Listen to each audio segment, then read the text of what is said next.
세월이 쏜살처럼 지나간다 이런 표현이 있는데 정말 빠른 것 같습니다. 한 주 한 주 시간이 흘렀는데 벌써 1년이라는 시간이 금방 지나서 한 해의 마지막 주일을 맞이하게 되었습니다.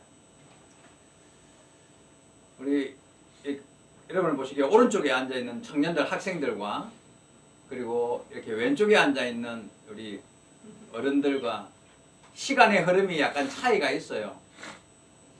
물리적으로는 24시간, 하루 24시간이라는 시간이 동일한 시간으로 흐르지만 그러나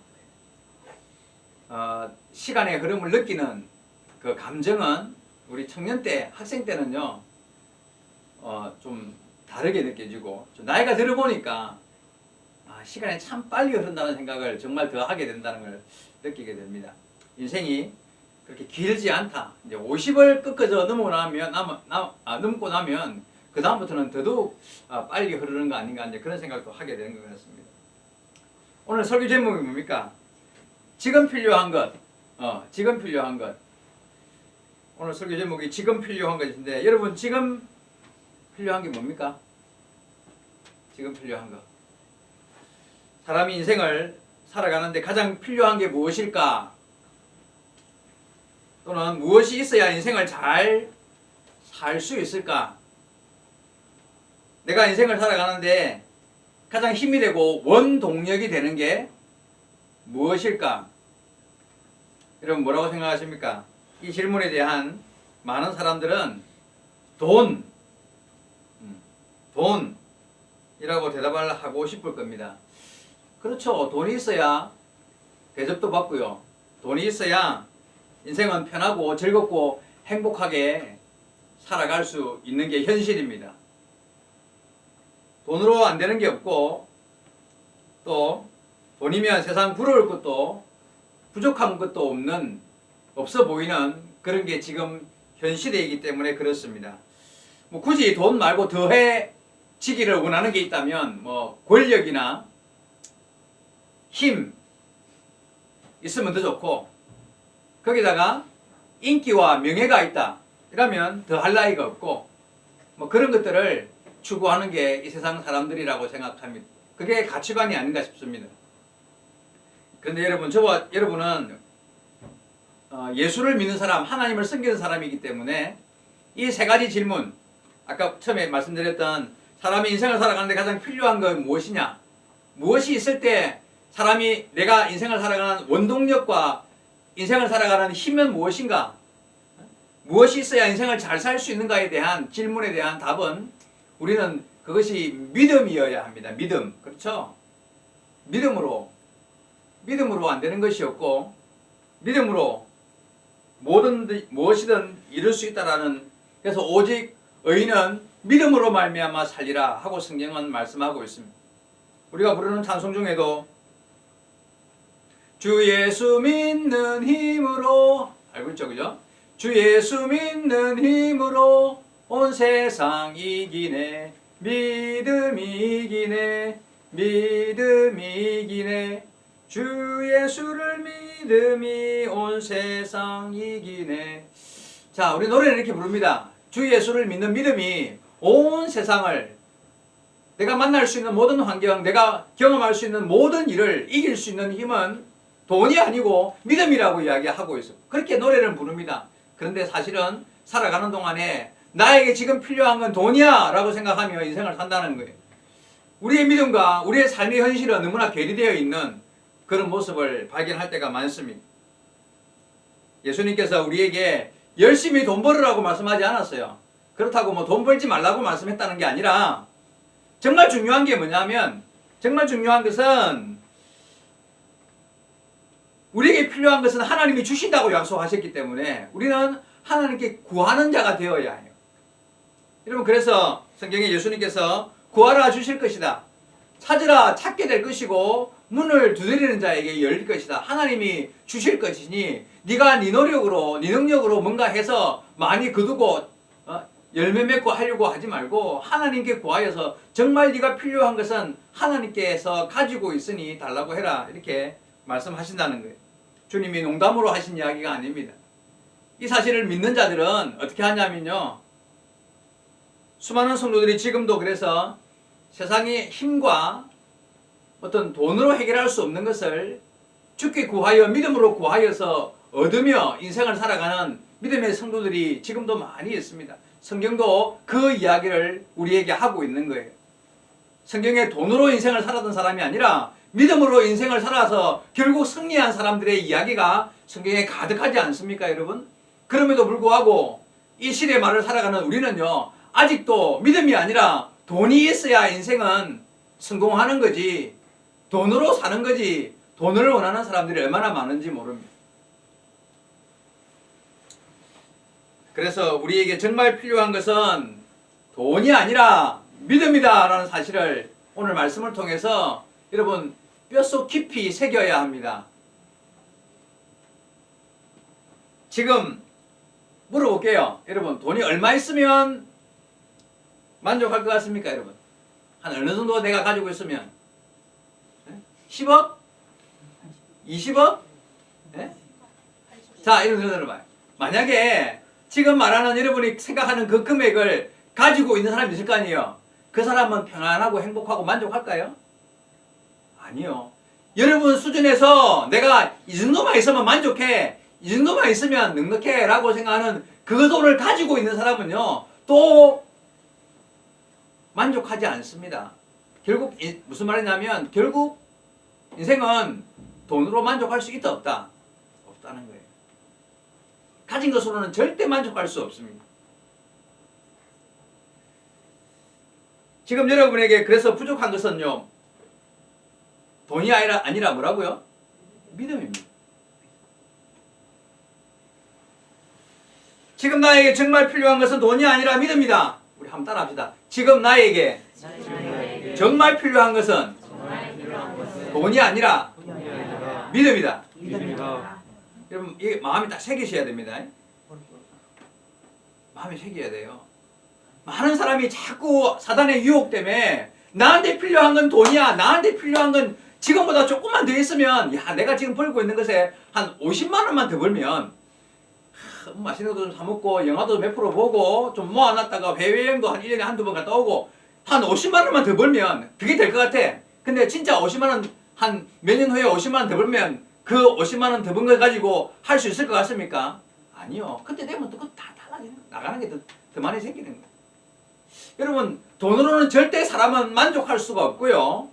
내가 바라는 것이 그냥 사단의 유혹 때문에 돈이면 될 것 같은 그런 마음이 가득 차지만 사실은 돈으로 안 되는 게 훨씬 많고 돈이 있어봐야 안 되는 일들이 더 괴로운 일이 더 많습니다. 오늘 말씀을 통해서 저와 여러분 이 사실을 확인해야 돼요.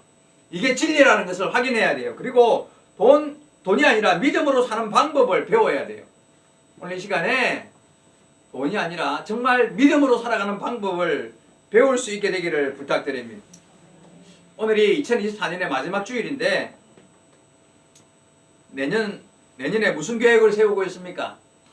뭐 좀 더 멋진 계획, 올해 세우지 못했던 다른 계획들을 세우고 있는지 모르겠습니다만은 어떤 계획을 세웠든지 간에 그 계획 앞에 이 말을 기억해야 됩니다. 이 말씀을 기억해야 됩니다. 뭐냐면 방금 말했던 지금 나에게 정말 필요한 것은 돈이 아니라 믿음이다. 그 말을 세워놓고 그 말을 적어놓고 그 다음에 계획들을 세우십시오. 그래야 돈 따라가는 계획이 아니라 믿음 따라가는 계획이 될 것입니다. 지금 나에게 부족한 믿음을 온전하게 세우기 위하여 여러분 노력하셔야 됩니다. 믿음을 지키고 살려면 당장은요 손해보는 일이 생길 수 있어요. 이게 문제입니다. 나도 믿음을 지키고 살고 싶어. 신앙생활 그래도 평생 해왔기 때문에 믿음 안에서 성경이 말씀하시는 그런 바른 신앙의 길을 걷고는 싶은데 그런 마음은 있는데 그렇게 살려고 애를 쓰면요 사람은 반드시 사단의 유혹 때문에 손해를 당하거나 핍박과 환난, 뭔가 내가 불편한 일을 겪게 되거나 신앙을 지키려고 하면 고난과 어려움이 찾아오거나 내가 그걸 지키려고 하면 잃어버리는 게 생기는 거예요. 그러니까 그게 싫은 거야. 그래서 믿음을 지키기가 어려운 거예요, 여러분. 예를 들어서 뭐 알바를 해도 꼭 주일 알바가 돈이 더 많이 되네. 그러니까 이게 믿음을 지키려고 하면 주일날 돈 더 되는 것을 내가 포기해야 믿음을 지킬 수 있으니까 그렇잖아요. 그러니까 그건 빼야 돼. 그럼 그게 속이 쓰린 거야. 아, 내가 주일날 일하면 2배, 3배 더 받는데 말이지. 이거 주일날 교회 가는 것 때문에 이거 포기해야 되네. 그게 속이 쓰린 거예요. 그걸 포기 못하면 믿음에서 떨어지는 거는 어쩔 수 없는 일이거든요. 뭐 친구끼리 만나가지고 뭔가 주의를 끼워서 할 수 있는 일은 아무것도 못하는 거야. 아마 여행을 가든 친구랑 만남을 이루든 뭐 하려고 하는데 주의를 끼워서 하려고 하면, 나는 믿음을 지키려고 하면 이게 결국은 내가 손해를 당해야 되고, 결국은 불편하거나 아니면 핍박이 있건 환란이 있건 직장생활 속에서 주일 문제 때문에 걸리는 일들, 아니면 뭐 하다못해 술자리에 가서 나 예수 믿기는 술 안 마시 이러면 하려고 그러면 뭔가 이상하게 소외되거나 아니면 내가 불이익을 당하거나 이런 일이 생길 수 있다는 거예요. 믿음을 지키려고 하면 반드시 손해보는 일이 생길 수 있다는 거예요. 근데 그거를 나는 감당할 수가 없어. 나는 끝까지 그런 손해 안 당할래. 이러면 믿음을 버려야 되는 건 거예요. 여러분, 근데 그런 일을 당할 때, 그런 손해나 힘들고 어려운 일, 괴로운 일이 있을 만한 일이 생길 때, 그럴 때 그것을 이겨내면 마침내 믿음이 이긴다는 믿음을 가져야 돼요. 그게 손해로 끝나는 게 아니라 내가 이걸 견뎌내면 마침내 하나님, 살아계신 하나님이 믿음이 이긴다고, 믿음으로 이긴다고 했으니까 내가 이기게 되리라. 그런 믿음을 가져야 한다는 거예요. 인생을 돈이나 권력, 명예로 사는 사람이 아니라 믿음으로 사는 사람이 되려면, 지금부터 다 들으셔야 됩니다. 믿음으로 사는 사람이 되려면 제 생각에 세 가지 삶의 태도를 가져야 돼요. 제가 오늘 이야기하려고 본문 말씀을 정했습니다. 자, 다시 말씀드립니다. 믿음으로 사는 사람이 되기 위해서는 제 생각에 세 가지 정도 삶의 태도를 가져야 되는데, 오늘 본문에 그 세 가지 답을 한번 찾아보려고 합니다. 오늘 본문은 히브리서에 기록된 모세에 대한 이야기입니다. 모세에 대한 이야기. 전에도 제가 이 본문을 가지고 설교를 했던 기억이 나는데, 자, 제가 세 가지 이야기를 그랬죠. 믿음으로 사는 사람이 되기 위해서 삶의 태도, 첫째가 뭐냐면 평상시에 항상 하나님을 바라보는 눈을 가져야 한다는 거예요. 하나님을 바라보는 눈. 이게 없으면 절대 믿음으로 살아갈 수가 없습니다. 평상시에 내가 하나님을 바라보는 눈이 있어야 돼요. 26절 한번 볼게요. 읽었던 본문 26절. 그리스도를 위하여 받는 수모를 애굽의 모든 보화보다 더 큰 재물로 여겼으니 이는 상 주시는 이심을 바라봄이라. 27절. 믿음으로 애굽을 떠나 왕의 노함을 무서워하지 아니하고 곧 보이지 않는 자를 보는 것 같이 하여 참았으며. 여러분, 상 주시는 이심을 바라보았다고 했고요, 보이지 않는 분을 보는 것 같이 바라보았다고 했습니다. 바로 보이지 않는 하나님을 바라보았던 모세의 이야기입니다. 여러분, 모세, 그는 태어날 때 어떤 환경이었습니까? 모세가 태어날 당시 모세는 말 그대로 태어나자마자 죽을 운명이었죠. 바다에 강에 던져버리라고 했기 때문에. 그런데 그런 환경에서 말 그대로 흙수저정에서 흙수저로 태어났습니다. 그런데 기적적으로 태어나자마자 바로 왕의 왕궁에서 40년 동안 최고의 금수저로 인생을 살게 되었습니다. 그죠? 말 그대로 그냥 최고의 부와 명예와 권력과 힘을 가진 사람으로 40년을 사는 사람이 되었습니다. 그런데 그 40년이 끝나는 이후에 스스로 그 금수저를 집어 던져버리고 그 흙수저로 돌아가게 됩니다. 왜요? 그 이유가 뭡니까? 바로 방금 읽었던 본문에서 나와 있는 대로 하나님을 바라보는 눈이 있었기 때문에 그랬습니다. 그렇죠? 하나님을 바라보는 눈이 그에게 있었기 때문에 그렇습니다. 다시 한번 24절 봅니다. 믿음으로 모세는 장성하여 바로의 공주의 아들이라 칭함 받기를 거절했다고 했습니다. 그렇습니다. 그죠? 바로의 공주의 아들, 말 그대로 애굽 왕궁의 왕자로서의 삶을 평생을 부와 명예를 누리며 살아갈 수 있는 그것을 과감하게 던져버렸습니다. 25절 도리어 하나님의 백성과 함께 고난받기를 잠시 죄악의 낙을 누리는 것보다 더 좋아하였다고 했습니다. 이스라엘 백성으로 돌아와서 그 백성들과 함께 고난받는 것을 오히려 더 좋게 여겼다고 했습니다. 주를 위하여 수모를 당하는 것을 애굽의 금은 보화보다 더 큰 재물로 여겼다고 했습니다. 26절입니다. 그리스도를 위하여 받은 수모를 애굽의 모든 보화보다 더 큰 재물로 여겼으니 이는 상 주시는 이심을 바라봅니다. 하나님을 바라보는 눈이 있었기 때문에 그랬습니다. 보이지 않는 하나님을 바라보는 눈이 그에게 있기 때문에 그랬습니다. 여러분, 성경에 나오는 수많은 믿음의 선진들의 이야기들이 다 그렇습니다. 골리앗 앞에 선 어린 다윗 생각해 봐봐요. 골리앗 앞에 선 어린 다윗. 골리앗이 한마디 할 때 다윗이 두마디 세마디 했어요. 골리앗이 어린 다윗이 걸어 나오니까 보고는 야, 너 뭐하러 나왔냐 하면서 막 뭐라 그러니까요. 다윗은 오히려 두마디 세마디 더 하면서요, 네가 오늘 공중에 나는 새의 밥이 될 것이다. 내가 너를 칠 것이다. 하나님이 너를 칠 것이다. 왜냐하면 다윗이 나갈 때요, 하나님이 나와 함께 하시는 것을, 다윗과 함께 하는 것을 믿었습니다. 어떻게 믿었냐면 어린 다윗이 양치기를 할 때 곰이나 사자가 와서 자기 양을 죽이려고 하면 가서 사자와 곰과 싸워서 이겼단 말이에요.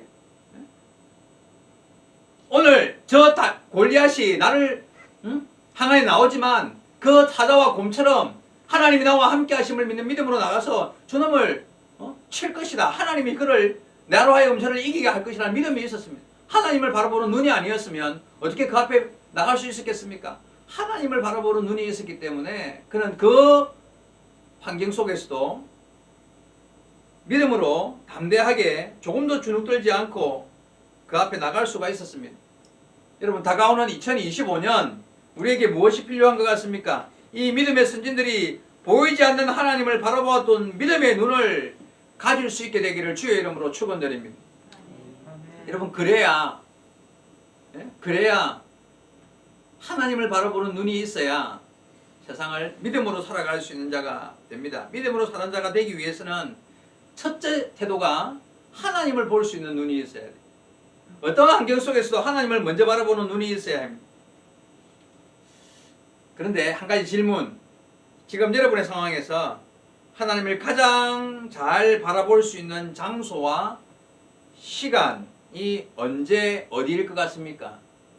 하나님을 가장 잘 바라볼 수 있는 장소는 교회입니다.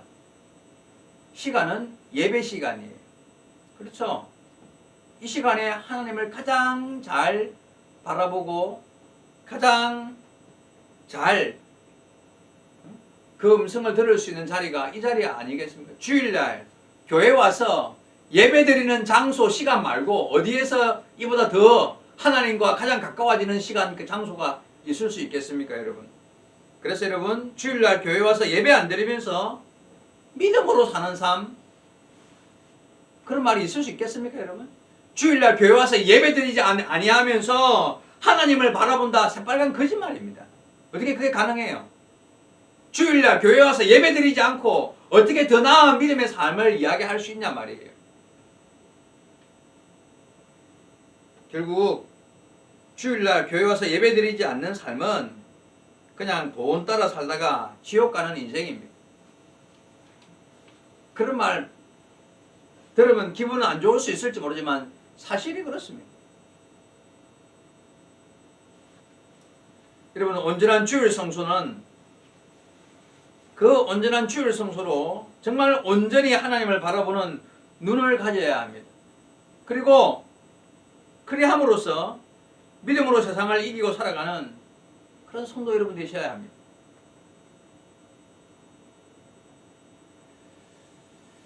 자, 두 번째로 믿음으로 사는 사람이 되기 위해서 가져야 할 삶의 태도. 그 첫째가 하나님을 바라보는 눈이 있어야 한다 그랬고, 두 번째가 뭐냐면 세상과 사람을 두려워하지 않을 수 있어야 한다는 거예요. 두려움이 없어요. 두려움. 그게 이제 이것도 사실은 1번과 연결되어 있는데, 하나님을 바라보는 눈을 온전히 가진 사람은 사람을 두려워하지 않을 수가 있어요. 이 첫째가 안 되면 둘째도 안 됩니다. 사람과 세상을 두려워하지 않는다. 자, 오늘 본문에서 한번 찾아볼까요? 23절입니다. 믿음으로 모세가 낳았을 때에 그 부모가 아름다운 아이임을 보고 석 달 동안 숨겨 왕의 명령을 무서워하지 아니하였으며, 이랬죠. 그렇습니다, 여러분. 모세가 태어났을 때 그 부모가, 모세의 부모님이 그 아이가 보통 아이가 아니라는 것을 알고 왕이 명령을 하기를 남자가 태어나면 다 죽이라 했는데, 그 명령을 무서워하지 않고 키웠습니다. 믿음은 현실의 고난, 믿음은 현실의 위협, 어려움을 두려워하지 않는 것입니다.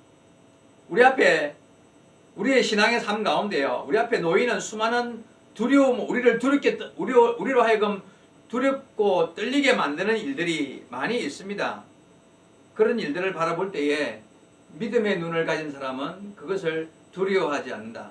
다윗이 골리앗 앞에 섰을 때에 조금도 두려워하지 않았습니다.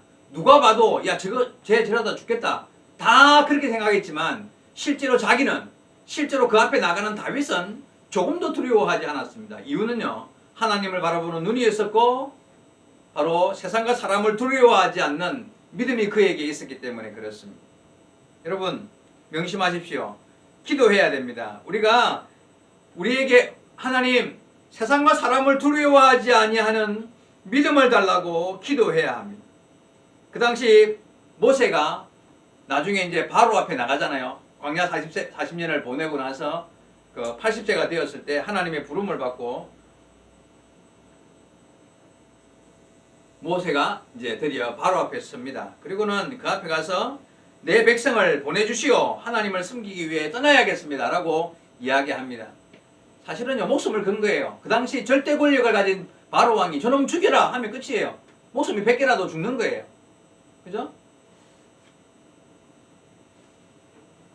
성경은 그래서 우리에게 수없이 이런 말씀을 하십니다. 두려워하지 말라, 놀라지 말라, 내가 너희와 함께 함이라, 내가 너를 붙잡아 주겠다, 네가 어디로 가든지 너와 함께 하겠다. 이런 말씀이 성경에 얼마나 많이 있습니까? 수없이 성경에서 이런 말씀을 하실 이유가 뭐예요? 너희는 세상과 사람을 두려워하지 말고 나를 바라보라는 이야기예요. 그죠? 그게 믿음이라고 말씀하시는 거예요. 여러분 지금 당장 알바 안 하면 굶어 죽을 것 같습니까? 지금 직장 상사가 내 목을 꽉 쥐어잡고 직장 상사가 나를 그냥 꽉 쥐어잡아 흔들어버리면 내가 죽을 것 같습니까? 지금 만나는 사람을 놓치면 평생 솔로로 살 것 같이 두려움이 마음이 찾아옵니까? 그래서 어떻게든 인간적인 방법을 써서라도 뭔가 해보겠다는 생각이 듭니까? 여러분, 세상과 사람을 두려워하지 말고 하나님을 두려워하셔야 합니다. 주관하시는 분이 하나님이시기 때문에 하나님을 두려워하셔야 돼요. 마태복음 10장 28절에 보니까 몸은 죽여도 영혼은 능히 죽이지 못하는 자들을 두려워하지 말고 오직 몸과 영혼을 능히 지옥에 멸하시는 자를 두려워하라. 몸과 영혼을 능히 지옥에 멸하시는 자가 누굽니까? 하나님이시잖아요. 하나님. 사람과 세상을 두려워하지 말고 정말 두려워해야 할 분 하나님을 두려워하라는 이야기입니다. 여러분, 그것이 믿음으로 사는 방법입니다. 세상과 사람을 두려워하지 않고 하나님을 두려워하는. 여러분 잘 아는 다니엘과 다니엘의 세 친구 이야기 아시잖아요. 그죠? 참 생각해보면 어떻게 그런 믿음이 있을 수 있을까? 그들이 어린 나이에, 그죠? 아주 어린 나이에 바벨론으로 포로로 잡혀갔어요. 그 똑똑함을 바벨론 사람들이 알고 그들을 따로 교육을 시키고 왕궁에서 그들을 종으로 쓰기 위하여, 그 지혜를 사용하기 위하여 그들을 교육을 시켰다고 했습니다. 그 어린 나이에 붙잡혀 갔는데 도대체 어떻게 그들은 그 어린 나이에도 왕이 주는 음식을 거절하고 물과 채소만 먹으면서 하나님을 할 수 있었을까? 금신상 앞에서 다 같이 절하는 그런 상황에서 어떻게 꼿꼿이 서서 절하지 않을 수 있었을까? 내일 당장 사자밥이 될 수 있다라는 그런 위협 앞에서 끝까지 하루에 3번 예루살렘을 향하여 문을 열고 무릎을 꿇어 기도하며 하나님을 감사할 수 있었을까? 그런 믿음은 도대체 어디서 나올 수 있었을까요? 어린 나이부터 그런 믿음을 가지고 있었다는 이야기잖아요. 여러분보다 더 어린 나이에 다니엘은 바벨론으로 포로로 잡혀갔다는 이야기. 근데 어떻게 그런 믿음을 가질 수 있었을까요? 여러분도 그런 상황이 되면 그런 믿음이 스스로 생길 수 있을까요?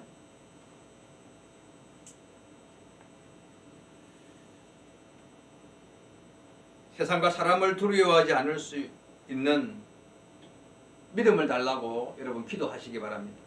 한번 따라합시다. 세상과 사람을 두려워하지 않을 수 있는 믿음을 주옵소서. 그렇습니다. 우리에게 필요한 것이 믿음입니다. 돈이 아니라 믿음이라고 말씀드렸죠. 믿음입니다. 그런 환경 속에서도 철저하게 하나님을 의뢰하고 하나님의 뜻을 따르는 믿음이 필요합니다. 사람은 누구나 두려움이 있습니다. 그렇죠? 여러분 어떤 두려움이 있습니까? 죽음에 대한 두려움이 있습니까? 아니면 불확실한 장래, 내년에 나에게 어떤 일이 벌어질까? 야, 내가 이렇게 살면 누구 돈은 어떻게 벌고 무슨 일하고 밥 먹고 살아갈 수 있을까? 내가 뭐가 될 수 있을까? 결혼은 할 수 있을까? 그런 미래에 대한 장래에 대한 그런 두려움이 있습니까? 온갖 두려움이 찾아올 수 있을 것입니다. 그런데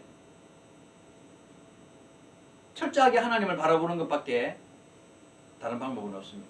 여러분 생각해 봐요. 철저하게 하나님을 바라보는 사람은 하나님이 크게 보여요. 하나님이 크게 보이는 순간 문제와 여러 가지 두려움은 작게 보이는 거예요. 그런데 반대가 될 수 있잖아요. 문제를 바라보는 거예요. 나 두려워, 힘들어, 어려워, 괴로워 이러면서 문제를 자꾸 바라보면 하나님이 커 보일까요? 작아 보일까요? 그러면 하나님은 작아 보이는 거예요. 자꾸 문제만 크게 보이는 거지.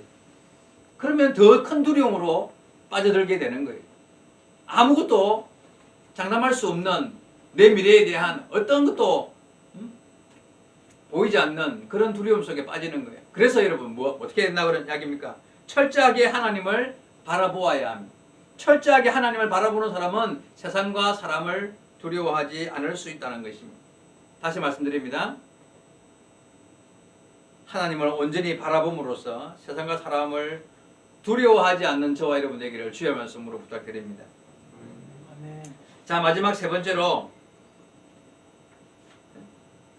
믿음으로 세상을 살아가려면 첫째 하나님을 바라보아야 한다 그랬죠. 삶의 태도 가운데. 둘째가 세상과 사람을 두려워하지 말아야 한다 그랬죠. 마지막 3번째는요. 오래 참을 줄 알아야 합니다. 이 참음이 있어요. 기다리고 참을 줄 아는 것이 정말 중요합니다. 기도도요. 한두 번 해보고 아이고 이거 안 되네. 응답이 없네. 이건 하나님 뜻이 아닌갑다. 그러면 응답이 진짜 없는 거예요. 27절 말씀에 믿음으로 애굽을 떠나 왕의 노함을 무서워하지 아니하고 곧 보이지 아니하는 하나님을 보는 것 같이 하여 참았으며 그렇습니다. 참았어요. 기다렸어요. 모세는 광야 40년을 참 잘 참았죠. 그죠? 근데 그 광야 40년 참기 전에 이미 40년 그전 40년 동안을 광야에서 기다렸던 사람이잖아요. 광야 40년을 기다렸고 그다음에 하나님의 부름을 받아가지고 광야 그 40년 동안 애굽에서 살다가 광야로 도망가서 또 40년 동안 나이 80이 될 때까지 광야의 40년 동안을 하나님의 때를 기다렸습니다. 그리고 하나님의 부름을 받아서 광야 40년을 살 동안에도 120세가 될 때까지도 참으며 자기에게 주어진 그 길을 끝까지 걸었던 사람이 바로 모세였습니다. 그렇게 잘 참을 수 있었던 것은 하나님의 약속을 믿었기 때문입니다. 하나님은 언약하시는 분입니다. 지금까지도 우리에게 말씀하시면서 약속을 이야기하시는 분이 있습니다. 그리고 그 약속하신 것은 반드시 이루시는 분이라는 것을 우리는 명심해야 합니다.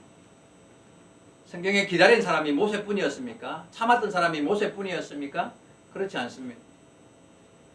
아브라함도 75세의 나이에 하나님의 부름을 받고 나서 내가 너에게 아들을 주겠다 말씀하셨는데, 근데 그 아들도 그냥 아들이 아니라 바다의 모래알처럼 하늘의 별처럼 수많은 자손을 주겠다. 근데 나이가 100세가 다 될 때까지요 아들을 주셨습니까?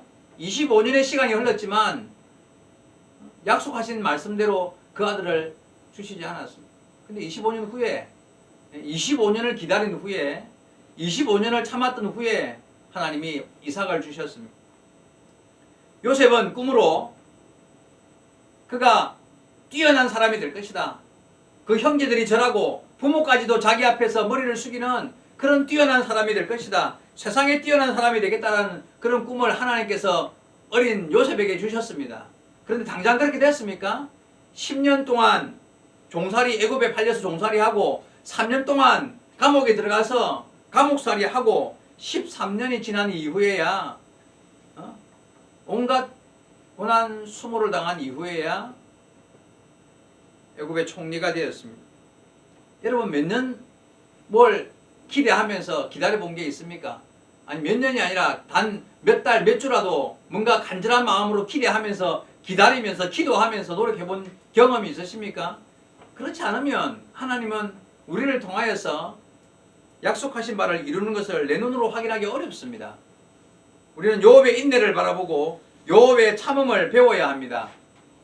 야고보서 5장 11절에 보라 인내하는 자를 우리가 복되다 하나니 너희가 요업의 인내를 들었고 주께서 주신 결말을 보았거니와 주는 가장 자비하시고 긍휼히 여기시는 이시니라 했습니다. 여러분 말씀을 믿으셔야 합니다. 참고 기다리는 것이 믿음입니다. 때가 되어야 이루어지는 것이고 때가 되어야 열매가 열리고 때가 되어야 놀라운 응답의 역사를 경험하게 되는 것입니다. 여러분 십자가 없는 부활이 말이 됩니까? 십자가 없는 부활은 있을 수 없습니다. 먼저 십자가가 있었기 때문에 그 다음에 그 죽음 이후에 하나님의 정하신 뜻을 쫓아 때를 따라 하나님의 부활, 예수님의 부활을 이루신 것입니다. 고난과 고통과 참음과 기다림이 없는 영광은 없습니다. 영광이란 말 뜻 속에는 이미 그 이전에 수많은 고난과 고통의 때를 참았다는 뜻이 포함되어 있는, 그래서 영광이 드러나는 것입니다. 예수님께서 나를 따라오려거든 자기 십자가를 지라고 말씀하셨습니다. 자기 십자가를 지고 걷는 것이 신앙생활이잖아요. 그렇죠?